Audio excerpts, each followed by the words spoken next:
I'm learning. I'm learning. We've got we've got the my own myelination, right? I'm learning. I Yes, who's can be going taught. live without the bib this time? Welcome to Talking About Horses, the podcast that brings the timeless art of horsemanship into the modern world. Join your host, Patrick King, as he dives deep into the heart of horse training, riding, and the stories that connect us to these incredible animals.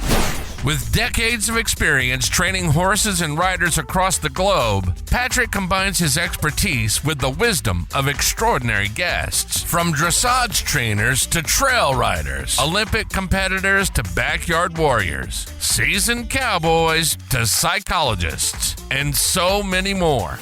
Together, they explore the classical principles of horsemanship, equine fitness, rider psychology, and the journey of learning itself. Get ready to hear candid conversations, thought-provoking insights, and a touch of humor. All with one goal in mind, honoring the welfare of the horse and the timeless pursuit of mastery. So saddle up and join us for Talking About Horses, because every great partnership begins with better understanding.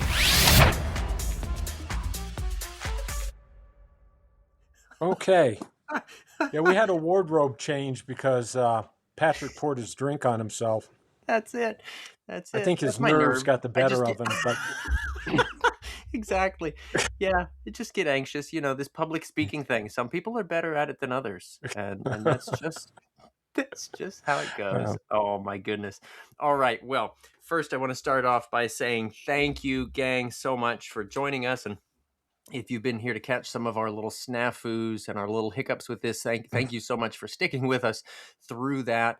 And welcome to what is now episode number 69 of Talking About Horses. And I'm really excited to be again joined by special guest Dr. Stephen Peters. And if you haven't heard of Dr. Peters, he's a neuroscientist and a board-certified clinical neuropsychologist who applies decades of brain research to horse training and care. If you'd like to catch up on our last podcast together, you can visit talkingaboutHorsesPodcast.com and listen to that episode. That was episode number 68. So today we're looking forward to continuing with that past conversation. Dr. Stephen Peters, thank you once again for joining me on Talking About Horses. I'm glad to be here. Well, thank you. Thank you. So just for the real quick elevator speech for folks that don't know you, can you give us a quick rundown? Who's Dr. Stephen Peters? Yeah, as Patrick had said, I'm a neuroscientist, clinical neuroscientist, and I worked with a human population. So my day job was basically assessing brain functioning and looking at a lot of scans, reading a lot of the peer-reviewed literature. And I saw patients in a big hospital setting. But I also always had horses, and naturally, I began to look at them through a neurological lens. How does their nervous system react to things? How does their nervous system come back down into a homeostatic, natural balance? How much can a nervous system take? All those things that we would look at in humans also applied to mammalian brains and specifically to horses in terms of my interest. So I began dissecting out horse brains. I've continued to do that in my horse brain science courses because I found it very helpful to look at structures, not to have to see them in a textbook drawn or with big labels. When you actually can handle the brain hands-on and see those structures in 3D versus on a flat image, you really begin to appreciate all the connections that go on in the horse's brain. And so instead of saying, oh, I'm doing something here that upsets my horse, you might, after a horse brain science class, say, you know what, I'm sending messages to the amygdala. That's that structure we looked at in the dissection. And every time I do that, my horse is going to get nowhere. They're not going to be able to learn if they keep becoming defensive on me. I have to send those messages in a different pathway in the brain so that we're in the right neurochemical state to learn. In fact, one of the biggest things that I think my training has allowed me to do is, first of all, to look at the nervous system state. And why do I say that? And that's because the nervous system state comes before behavior. Behavior is the end of the line. Oh, The nervous okay. system state is where we're at right now, right? And then your signal. How does your signal travel through the horse's brain? How is that horse set up and wired? They're all going to be somewhat different. And you want to know where that signal's going. And you also want to make sure, if you're looking at your horse's nervous system state, how much noise is going on, emotional noise, psychological noise, sensory noise, that's getting in the way of your signal. You want your signal to be very clear, because if your signal's cloudy, that becomes confusing to the horse. And you struggle with that, your horse struggles with that. If you put pressure on when your horse is in that situation where they can't find the signal, actually they just get more and more aroused and you head in the wrong direction. Mm-hmm. So you want to make sure of that. Also, timing in the nervous system. Although you're a rider and you understand how important timing is in terms of the message you send to your horse, you want to make sure in the nervous system that that signal is being registered with certain timing. For example, your horse can be braced and then relaxed and then braced again. And if you think that you're releasing, you may be releasing when that horse braces again, and Sure. actually putting in a pattern in their brain wiring that Mm-hmm. that creates that brace in the future. And you say, why is my horse continuing to brace? Well, your timing has been such that you wired it in that way. And your horse Yeah. would love to figure it out so that their nervous system doesn't have to go there. But Right. if we can understand that horses' brains are constantly being wired and rewired, and if we're careful with our signal and our timing, then we put in the wiring that just makes things almost effortless. And then the last part, that's probably the most important of all, is recovery. Once your horse has some information, you want to allow that nervous system to reset. So there's two terms that I'll give you today. One is called allostasis. Allostasis is your horse's ability to change and adapt to what you're asking them to respond to. So if you're asking them to jump, their nervous system has to reach a certain level of arousal to allow them to do that. So that's allostasis. Homeostasis, something you may have heard of, is the biological balance. So that's where the heart rate is normal, the breathing is normal, it's parasympathetic largely. It's where everything is within normal indices. And that's where we go and we reset our nervous system. That's where our recovery occurs. So learning occurs during allostasis. We're aroused, we're alert, we bring our nervous system up to be able to respond. That doesn't mean that we're overloaded. It doesn't mean that things are bad. It simply means that's the energy necessary to do whatever's being asked. The world doesn't stay put so the horse can stay in homeostasis all the time. And the Mm-hmm. world doesn't stay put for us either. So allostasis is required to be able to respond. Here's our So would problem. you say when we talk about Yeah. kind of sympathetic and parasympathetic, and that's become two terms that a lot of folks seem to have latched onto, right? And everybody wants to think about being in the parasympathetic, right? We talk about the sympathetic uh, stimulation, right? I know you and I talked about that in our last episode, having Yeah. sufficient sympathetic stimulation. Would you say then if we were to compare the two, that allostasis is the line between the two, right? Where you've got enough of balance of both for learning. Yeah, you're coming out of parasympathetic mode and you're getting enough sympathetic arousal, right? So, and there's something called allostatic load. Every nervous system Okay. can only endure so much. So this is going beyond the threshold. And so you may have seen those things where trigger stacking or stress gets Mm-hmm. compounded and we don't let the horse recover, so then they come apart when they go over the top. So it's like the Warwick Schiller's, 13th or 14th rabbit comes along and Mm-hmm. everything comes apart. Right. So Right. the allostatic load is basically that nervous system's ability to tolerate that level of arousal. So if we Okay. do not allow them to come back down to homeostasis and reset, if we don't allow that recovery, one, we don't consolidate information very well.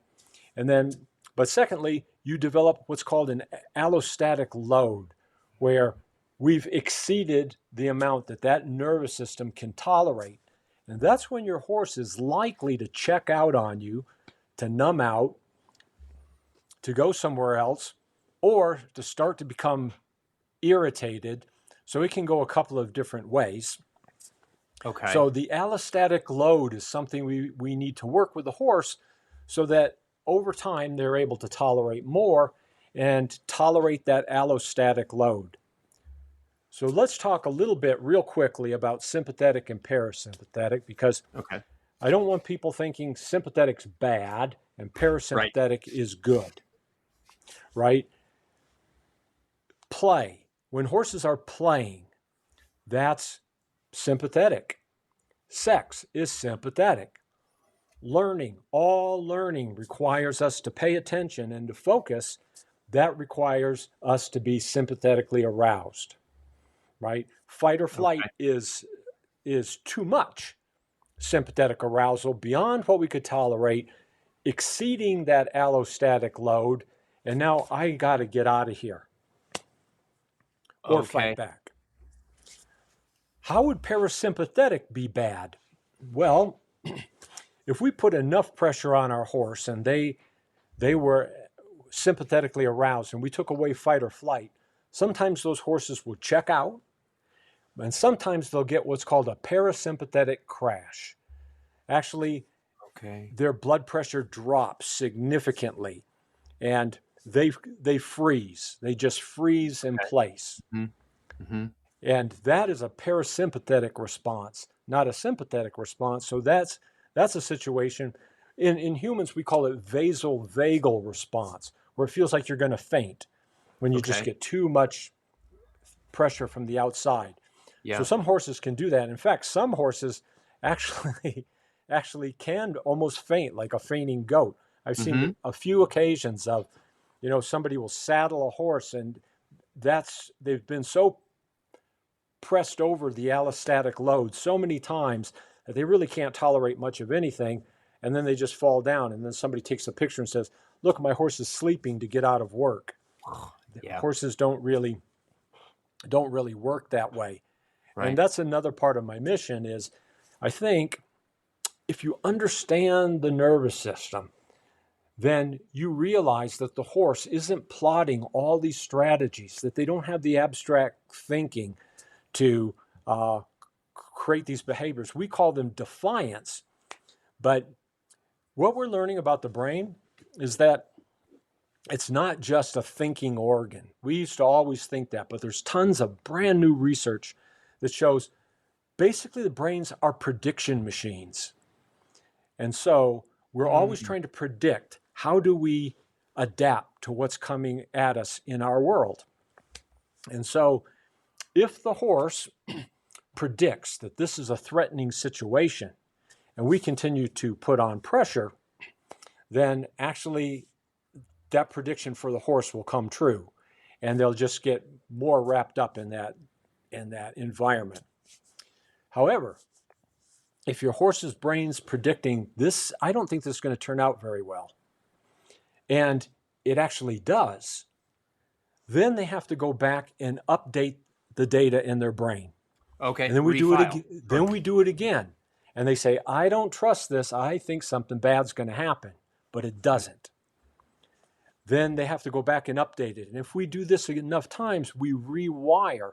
And it's what's called a prediction error. The cool thing about it, it can work this way as well. You turn left 15 times with a horse. Left, left, left, left, left. After a while, all the dopamine, all the reward goes out of that behavior. But now we just do something as simply as turn right. That novelty will give them a bigger dopamine hit. They won't be as agitated. And that's called a reward prediction error. So if they think they're only going to get this much dopamine or none, and they end up getting this, then they're focused, then they're paying attention. We don't have to get after them to do that. Dopamine is the most rewarding substance in the world.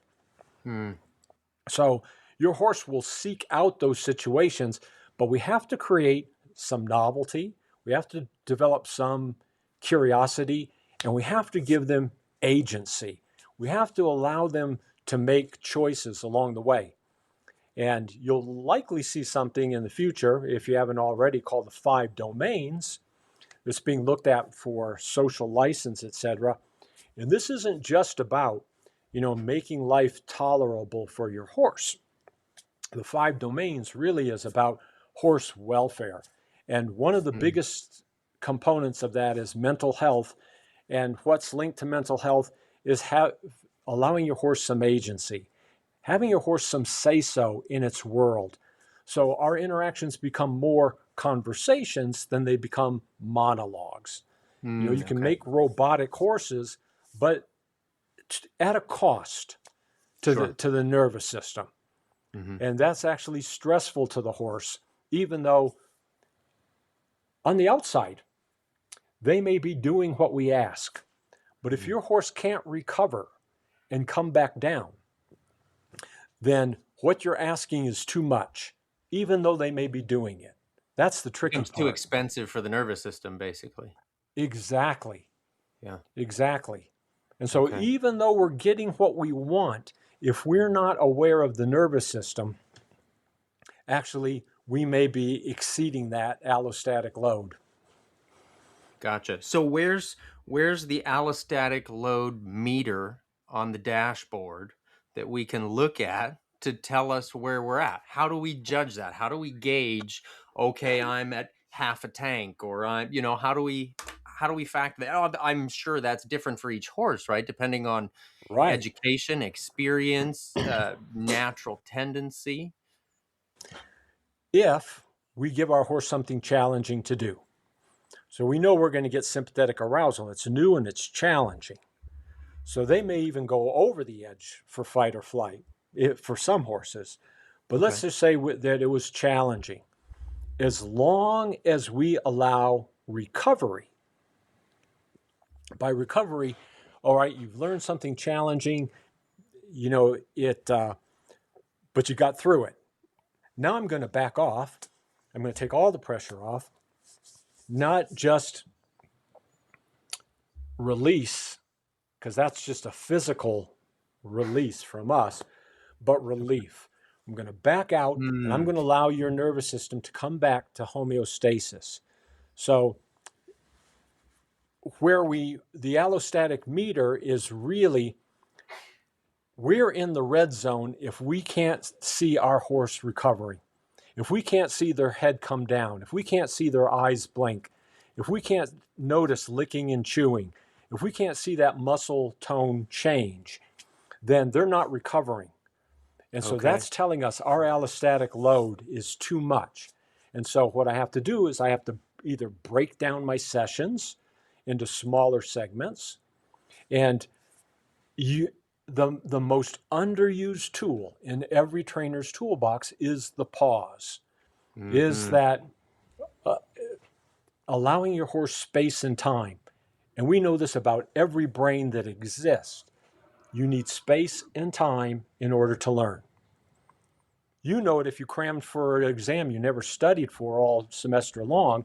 and you're Sure. going to try to do it all that night, how much of that information do you hold on to a week later?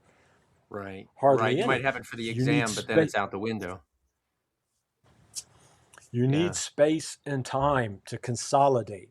And think of learning as a two-part process. You need attention to be able to capture information. So that's where you have sympathetic arousal and you're doing what we ask. And it's new. So you're capturing information. But that's just the beginning encoding part. You think you may have the information, but you don't have it until you consolidate it. When do you consolidate it? At rest. So if we're not allowing for rest periods, what those old cowboys used to call dwell, if we're not allowing for that, we are not getting what's called a hippocampal replay. I'll explain that in layman's terms. Your hippocampus lies about even with your ears. Your horse has 2 hippocampi as well. What the hippocampi will do, and this is the same structure that gets damaged in Alzheimer's disease. That's why it impacts memory. Oh, okay. At any rate, the hippocampus, after it's encoded, after something's been encoded and brought in through our attention, through the frontal areas in the brain, it gets sent to the hippocampus. At that point in time, we don't want any outside interference. That's why we allow the horse to rest. While they're resting, the hippocampus will replay what that horse just learned. The same thing happens to us. We might have sat through a class, heard some stuff. Yeah, that's very interesting. But until we slept on it and woke up the next day and said, now the pieces are starting to fit together. But if we would just load on more information, then some of that earlier information doesn't have an opportunity to get replayed by the hippocampus. So I guess what I'm saying is that when you've given your horse something to learn, you want to get out of the way and allow the brain to process it. Because the brain knows how to do that better than you do. And it can do it 20 times faster without the same fatigue, without the same agitation. Just let it replay. But we want to be in charge. We want to be the ones making that happen. Yeah. I guarantee you cannot do that better than the brain. There you go. So then when we're brain's allowing this opportunity, when we're getting out of the way and we're giving the opportunity for the horse to rest and digest, to reboot, to reset, what is that looking like? And I just want to make sure that we can clarify this for everybody. When they go out to the arena, is that horse stops, wait for the yawn, wait for the diaphragmatic breath, wait for the blinking? Does all that have to happen? Or can that also be, I'm riding a dressage pattern, working on a difficult maneuver. I give the reins and let my horse walk forward and kind of stretch and go into that active rest phase as they're walking. Do they have to pause, like fully physically pause to go through this, or can they do that in a relaxed walk state? That's an excellent question.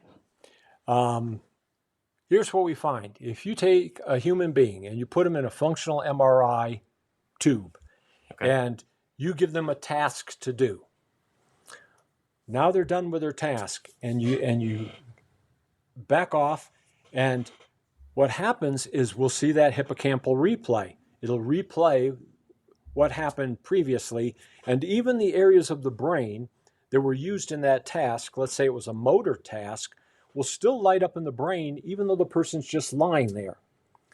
If I go up and I slap the person on the leg, and don't slap your horse, if you slap the subject on the leg, boom, the replay goes away. If I say, hey, how you doing in there? The replay goes away. The reason why is we don't want any outside information competing. Gotcha. Now, like no further questions. Perhaps if you're the type of rider that can just ride and give your horse, almost no information to compete. But think about it. Your horse is still balancing you.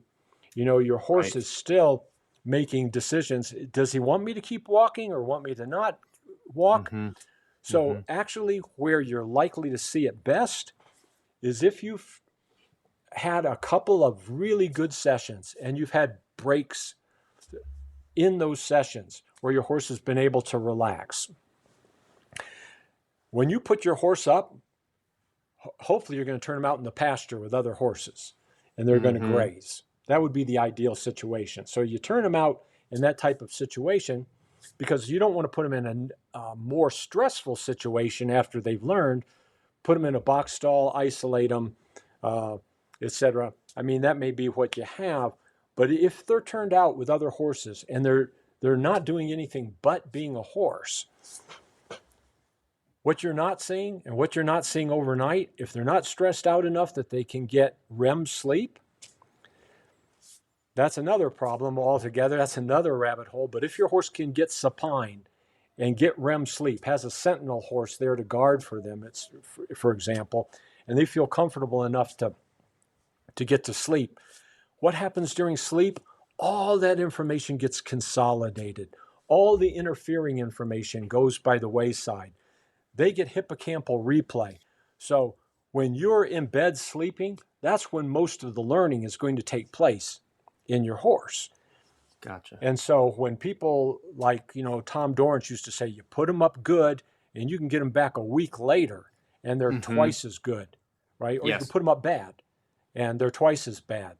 So their experience is where you have to take responsibility. In fact, I would say that to every one of your listeners. You're not just going up to that horse as a trainer. You are taking a nervous system, your own, into that space with your horse, and you bring with you a whole environment. They're so sensory acute, so sensory tuned that your movement, your voice, everything that you do is part of that whole environment. And if you're not consistent in that, if for example, your voice is loud, but you're moving slowly, or let's say you could still be whispering, but moving in such a fashion that seems somewhat aggressive, if there's a mismatch, and too many mismatches in that whole message that you deliver, that environment that you bring, that actually develops defensive strategies in the horse. So if you can be consistent across the spectrum in everything you bring to your horse, what happens? You become readable. If you become readable, you become predictable. If you become predictable, you're safe. Gotcha. And that's a great environment to start your horse in terms of learning, because they don't have to worry about all the other stuff. You've dampened the noise so they can start to find your signals. Which comes right back into the clarity that you talked about from the beginning, right? Being It's able to all the offer same. that clarity to them without any extraneous stimulation coming from you and then, leading to the defensiveness that then they notice every, saber-toothed Tweety bird that flies past and they're worried about all the other things because you're not consistent enough then to provide the clarity. Okay. The more you can make this your mindset, and I tell people, don't believe me, go ask your horse. Go have a talk nervous system to nervous system. Know what nervous system you're bringing in. Oh, I've got to accomplish these 3 tasks today that's on my agenda. They have to be done within a certain time frame, etc. Now I'm moving in a different way. For some reason, when I'm agitated, I can't catch my horse as well. That's already creating a different mindset. So when you walk in, if the first thing you think about is nervous system state, because you'll know there are some days, hey, I get so much done with my horse, and there are other days that I can't accomplish anything. In fact, we seem to be regressing. The variable in there that's likely causing our problem is nervous system state. What was that nervous system state when we started out? Was it available for learning? Was it curious for learning? Was it defensive and tightened? And things can happen in that horse's day that don't involve you, that can make changes in that nervous system state. So they're not horses on the carousel that are always going to be exactly the same and look the same. Right. As a really good horseman, you want to go out there and be able to read that nervous system state and say, oh, today my horse, it's a little windy, things are a little different, there's been changes, a new horse got added to the herd, whatever it is, then now the nervous system state's different. That's the nervous system state I'm working with today. And if That's it's what you've hyper got. Yeah, aroused, exactly. Yeah. I just had a and if conversation it's with a hyper student recently aroused, about the maybe difference that's between not, going into it with the productivity mindset versus the educational mindset, right? Or the teaching mindset, right? It's one way is you're yeah. gonna help them to understand. The other way is you're gonna get X, Y, and Z done. We think we're teaching the horse, but more than that, we think we're making the horse do this thing. Yeah, you can do Mm-hmm. that. But what you are really doing, and this is what my background has really led me to understand, is that we're interacting with the nervous system. Yeah. We are teaching a nervous system, you know, and once you are able to look at it this way, then you realize that the behaviors I see are a down the line product. There's something that happens as a result of where that nervous system was. So instead of shape behaviors, because that's what you do with behaviorism, you're shaping the behaviors. If you're steps before that, you're reshaping the brain. Mm-hmm. And then the Mm-hmm. behaviors take care of themselves Gotcha. because you're Yep. the one wiring those connections in the brain. Mm-hmm. Fantastic. Let's think about this one step further, and maybe I'm jumping ahead with this, but I'm thinking from the dressage perspective. When we're helping horses to develop up through the levels, there's an understanding that's necessary, obviously, and then there's also a fitness level that's necessary. How do we go? How do we bridge the gap between here they're learning a new thing, like let's say they're learning the shoulder in movement. I'm going to educate the horse. I'm going to teach the horse about shoulder in movement. Well, then now for his, say, for a second level test, he has to do from a certain spot in the arena to another letter. Let's say he has to go down half the long side in a shoulder in. He's got to develop the physical strength in order to be able to do that. So there's going to be a lot of, I joke about the cheap shampoo approach. There's got to be a lot of lather, rinse, repeat. It's reps and sets, just like developing our own muscles in the gym. How do we bridge the learning part of that to then the physical development part of that, saying, okay, now you've learned this, now let's go for the reps and sets. What would we be looking for or wanting to take into account with that? There are a couple of ways we can approach this. One is thinking of everything as a neural exercise, Okay. so that if we're getting too much sympathetic arousal, we just let them come back down again. So we just divide up our task into smaller chunks. Okay. Actually thinking, look, even traditionally, if it's like Western pleasure or something where I've got to just keep doing the same thing repetitively, we know that that's not the best way to learn. So Mm-hmm. instead of doing it in a way that is a method or a technique, perhaps just adding to your own training where, you know what, on the fourth time, we're going to do it to the right. On the second time, we're going to do it to the right. On the fifth time, we're going to do it to the right, but enough that there's novelty prediction error in there that allows the dopamine to continue to flow, that allows the horse to have to sort it out and solve a problem differently in the brain. This creates a neuroprotection, actually something called brain-derived neurotrophic factor. If you can be creative enough to create curiosity in your horse. I was asked to go to the Spanish riding school in Vienna, and there is really, that's really a traditional approach, 450 years of tradition. Mm-hmm.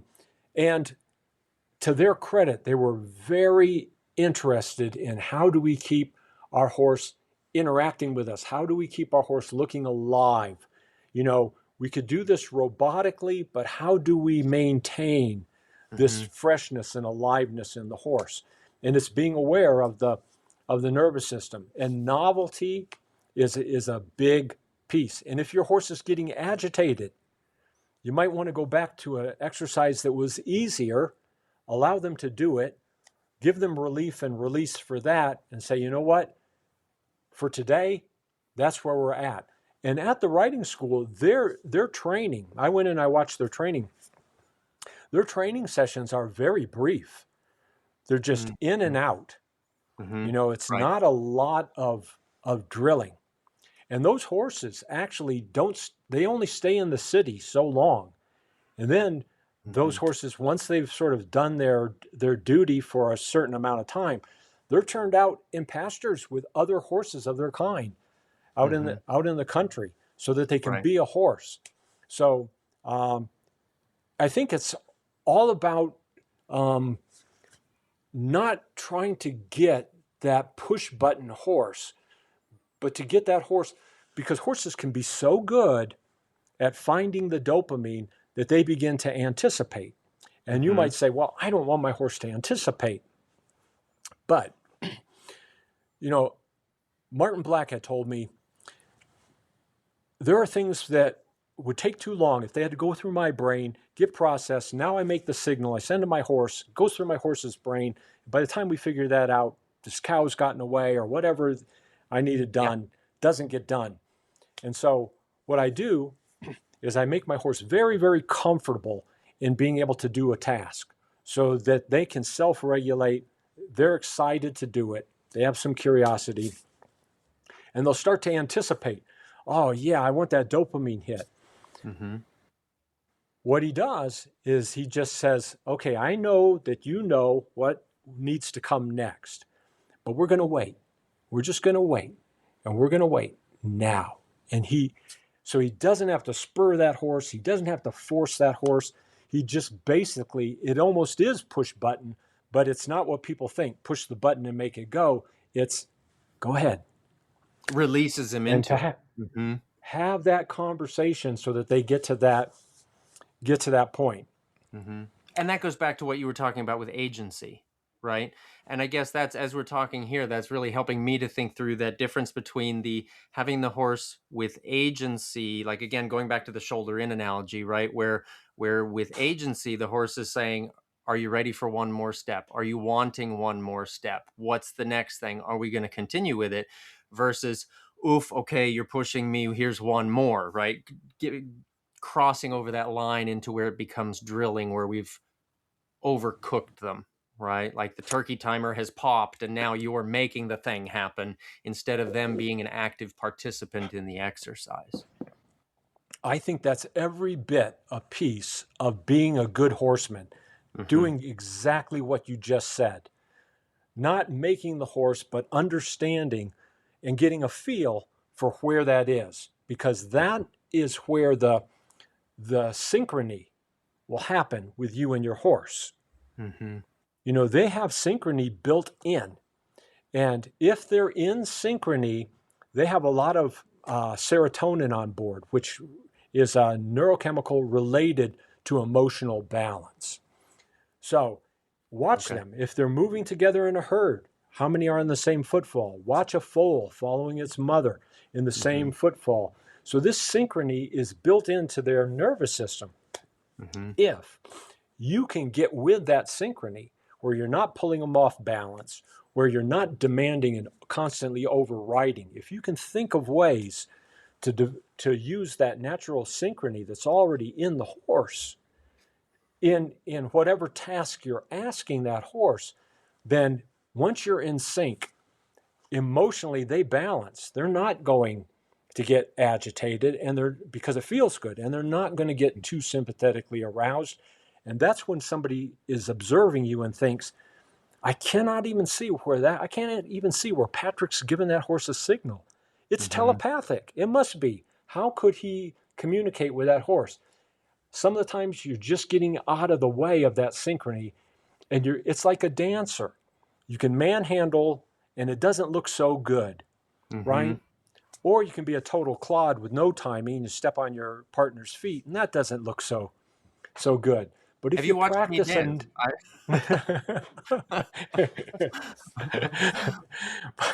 but if we practice enough, it becomes basically a dialogue, and where you're Mhm, both moving together and you can't tell who's in charge, and there's a flow mhm, to it.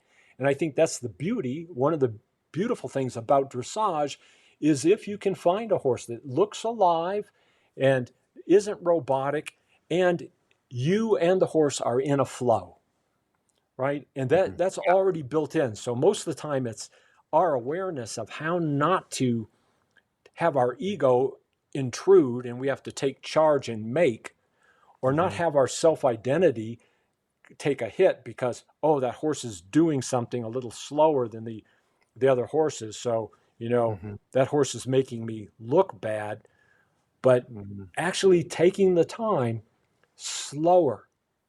This is a big one. I guarantee you, slower is faster. You don't Yeah. have to go back and repair all the things you tried to get through quickly. Mhm. Slower is faster because once the foundation is there and your horse trusts you and feels good, then the world's your oyster. You can do anything. Those horses become super learners. Yeah, absolutely. Absolutely. Taking this into another spot, what about those moments when a horse is very sure about what it needs to do? They're sure in their own mind about what they need to do, but that's not actually what they need to do, right? So not the anticipation, but what becomes more the taking over. As Ray Hunt would talk about it, anticipation is getting ready for what might or might not happen. What people actually have a problem with is when the horse takes over. What about when that programming is such that a horse is certain that they know what they need to do? I'm thinking resistance to survive not loading in the trailer. That's where a lot of people will say their horse is stubborn. I say he's just very sure that that's the process and that's the way it plays out.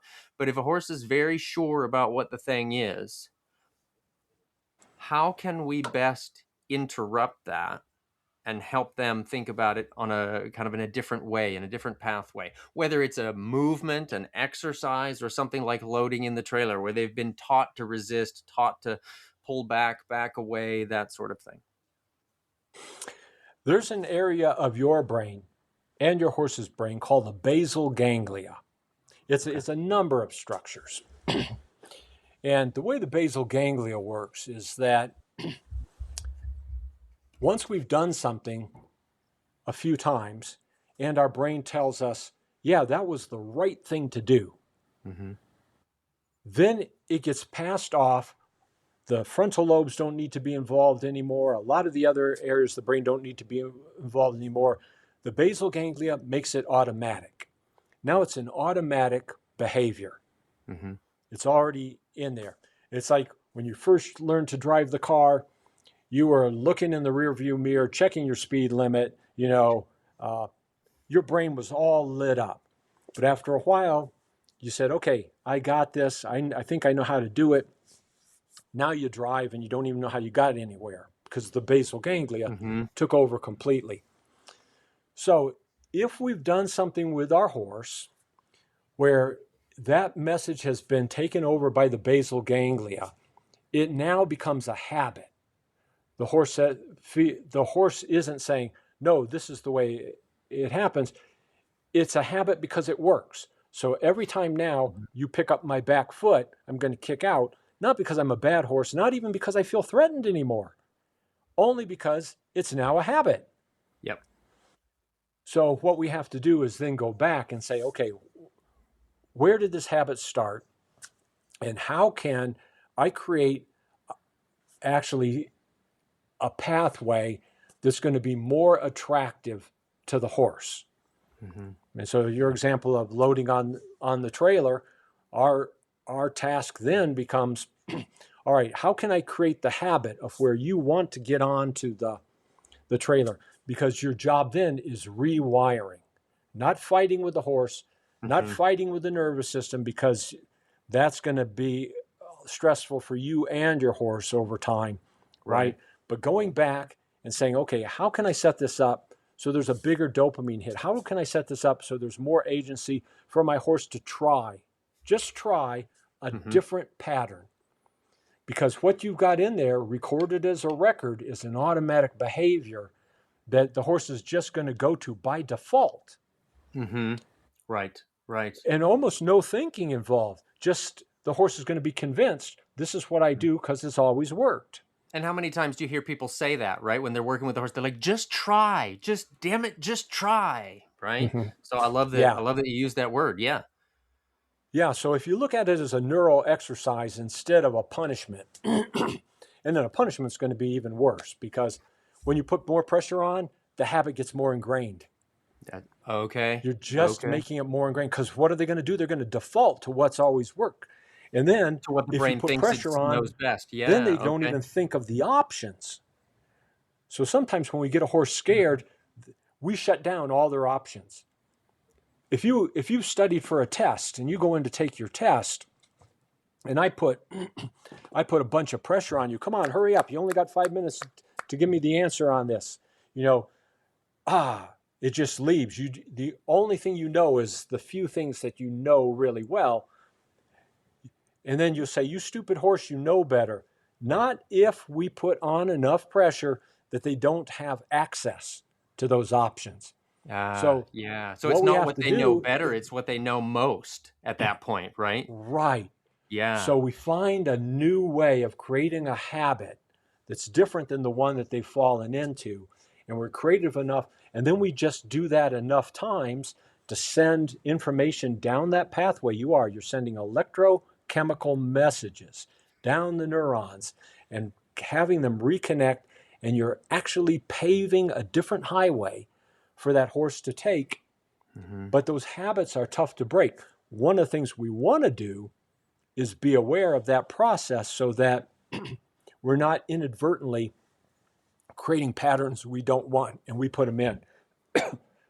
You can do that join up thing enough times where that horse is coming into you every single time, and then lightning strikes and they're in your lap or then Mm-hmm. somebody says your horse is being disrespectful. Well, you've told them 37 times and wired Right. it in to Mm-hmm. come into your space, and now you're trying to tell them not to. So Mm-hmm. you really have to now go back and rewire. And rewiring is always going to be more difficult than what you initially put in. Because Mm-hmm. once you have that pathway, neurons that fire together, wire together, once you have that pathway, your horse is always going to want to go back there. So it may take 20 good sessions of the new way to make up for that one bad thing you put in. Gotcha. Which again takes us back to where agency is so important, right? That it's a dialogue, not a monologue. Right. Yeah. Yeah. Oh, that's fantastic. I want to be super respectful of time. I feel like once we get on these rolls, we could talk for several hours. And I love it. This is so great. I can't wait for the opportunity to actually talk in person one of these days. I want to talk about a couple things though, before we start closing up the session. So I understand that you've got several clinics that you teach, types of clinics. And I want to talk about the collaborative clinics also, but I want to talk first about the clinics that you're teaching, because I've had several folks ask me, how do we learn more about this? So tell me about what you're teaching. Great. If you go, just a second. If you go to my website, horsebrainscience.info, you'll see our schedule of clinics and really what those clinics are all about. Okay. But the main clinic is a horse brain science clinic, where we get introduced to the horse's nervous system, just like Patrick and I have been talking about. We look at all the neurochemicals and their impact on the horse. We actually look at live work with horses so we can see the science applied. And then I do a hands-on horse brain dissection so that after we've learned about these things, you're not just reading about them in a book. You can actually see where all these connections are. So that's the Horse Brain Science Clinic. But over the years, people have said, I want a deeper dive. Well, I wrote the book, Horse Brain Science, which is actually a deeper dive. It's more there we go, more the reference manual for this type of thing. But we've developed a level 2, and the level 2 course sometimes is given with one, sometimes given as a standalone, but we have people are able to join on as riders. So we top it off at 6 horses, and basically what you're seeing is that interaction between 2 nervous systems, and we're talking about what's actually going on with both nervous systems, and you are able to get a look at it, and if you're one of the riders, get a feel for you and your horse, what's actually happening in the nervous system. How do I influence that nervous system? And we'll have you do certain things that will bring those things to the surface so we can all look at those. So that's level 1 and level 2. I also do some collaborations. One of those collaborations is with Jillian Kreinbring. So she does a functional anatomy type of course. What we've done is tack that on to equine neuroscience. And we've offered that at universities. So this year we'll be doing one at Colorado State University in July through their equine science department. And we'll have a wet lab for dissection as well as, so we used to call this the whole enchilada because it was functional anatomy and the equine neuroscience. We're doing one in your area, Patrick. And so when you said we could go off talking about this for all hours, we can go to dinner afterwards and get a cup of coffee. And if you come to Danville, to Everett University, Averettt, in Danville, Virginia, on August 6th through the 10th, we're giving one of these collaborations. Now, when I collaborate with someone, really what we do is I don't do it just to have somebody else there. If I think that somebody else is going to add to what I have, and that with the information put together as a whole is going to be much more beneficial. In other words, instead of 1 + 1 = 2, we want 1 + 1 = 3. Yeah. So you get the interaction of both of us. And so Jillian Kreinbring is one of those people. Another person that I'll be working with in your area in North Carolina, Chapel Hill, I think I have those dates real quickly here. That's the 20th through the 23rd of August with Amy Skinner. And we'll do a level 1 and a level 2. We want you to take a level 1 before you take a level 2 class. So that's going to lay your foundation for you. And in fact, I have a book that's not out yet in October, Horse Brain Science Simplified, that's designed to give you the foundation so that you don't miss any of those gaps earlier on. So we're doing a level 1 and a level 2. You can come and take them consecutively, 1 and 2. If you've had a 1 somewhere else, then you can come and take the level 2. And that's going to be a lot more applied, but with a deeper look into the neuroscience. And then lastly, the book that you see just over my left shoulder of the horse's head, that's A Horse's Life. I wrote that book with Mark Rashid and his wife, Chrissy McDonald. What we did is we took 19 case studies, 19 studies of real horses. And these are real horses with real histories. And Mark and Chrissy tell the stories of what goes on with these 19 horses. And then I provide the clinical postscripts for each of those studies so we can talk about what was going on in the brains of those horses. And it's designed to allow you to have an interaction with your horse that's more accurate, more biologically accurate, but we think more ethical and more humane in the way you interact with your horse. Anyway, I think they're fascinating detective stories because you read about the horse and you think, what was going on with the horse? Yeah. And then the clinical piece adds in the answers to what was going on. And so it's if you've ever read books by Oliver Sacks, the neurologist who wrote The Man Who Mistook His Wife for a Hat, where he brought neurology out into the world so people could understand it. And he did it through case studies, interesting case studies. And so that's what we've decided to do. That book will actually be out in May. Oh, fantastic. Okay. So, and I think that means folks have heard about it here first. There we go. There you go. Actually, the publisher said that. He said, we don't want to launch this too soon. We want, so here it is, an exclusive on the Patrick King Show. There we go. That's fantastic. So can folks yet find out more information on your website about that book? Yes, indeed. Okay. You can go to horsebrainscience.info, and actually there is, you'll see there's a, what do they call those? Those little things right between my fingers right there. Yep, the QR code. The QR code. Yeah, we can send those on to Patrick, and he might be able, just as a link. Yeah, perfect. He might let you know where you can go and get all the information on that book. Mark and Chrissy and I each wrote little pieces on why we wrote the book to begin with. And so we think you'll find that to be a fascinating read. We really enjoyed writing it. That's fantastic. I think that's great. And like you said, doing it in the case study perspective, where here's what's going on with the horse, and then here's the deeper dive into what's going on kind of under the hood, right? I think that sounds super interesting. And what a great learning experience when we talk about other riders gaining experience by working with more horses, by deeper understanding, that sort of thing. That sounds like a really great resource for being able to take a look or a read at not just the behaviors, but then what's underlying those behaviors. I think that sounds like a really fascinating read. Yeah.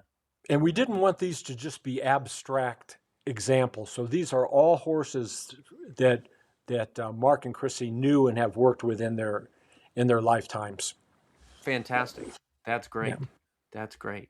Awesome. All right. I don't recall if we did our wrap-up questions in our last podcast, because I know we got to talking right up into our time limit. But let me throw just a couple last-minute questions at you here. That these are like the sort of the rapid-fire deal. This is a question I borrow from podcaster Tim Ferriss. He says, if you had a billboard to print a message on and it was big enough for the whole world to see, what would be the message that you'd put on that?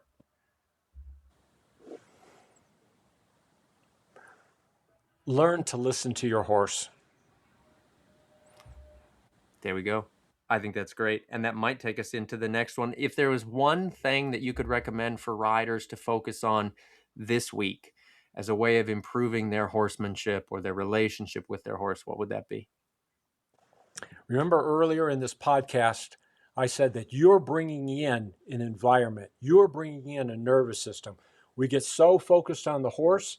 I would tell people, before you walk in this time, take a reading on your nervous system and learn to read your nervous system that you're bringing into the equation. It's two nervous systems working together. And so you'll know what you're bringing to the table every time with your horse if you have your own check-in. I think that's awesome. Fantastic. Okay, so just another recap here. Folks can find out more about you and your clinics and your schedule, the books, at horsebrainscience.info. I want to thank you so much, Dr. Stephen Peters, for joining me again here for another episode of Talking About Horses. All right. Oh, and one last thing is I've been writing blogs on Substack. So I've written them recently on yawning, on the nervous system, on learned helplessness, other things that you may have questions about. So go check out Substack, and I've got some blogs on there on relevant topical issues. Fantastic. And so now that you've said that, I'm going to have to learn what Substack is. Me and my fear of technology. But okay. All right, that's fantastic. Again, Dr. Stephen Peters, thank you so much. And I look forward to another opportunity to chat with you and to share it with the world in the future. Thank you for having me on, Patrick. Thanks so much. This has been Talking About Horses. Patrick King has been seeking out the wisdom of the masters for several decades now, all over the world. And the guests on this show are considered among the top teachers, trainers, and thought leaders in the industry, focusing on horse welfare, classical principles, and an honoring of the student's learning process. We hope you've enjoyed it. If you did, make sure to like, rate, and review. We'll be back soon. Find us on Facebook and Instagram at Patrick King Horsemanship and Dressage, and both websites at pkhorsemanship.com and academyforclassicalhorsemanship.com. Keep riding, and we'll talk to you soon on Talking About Horses.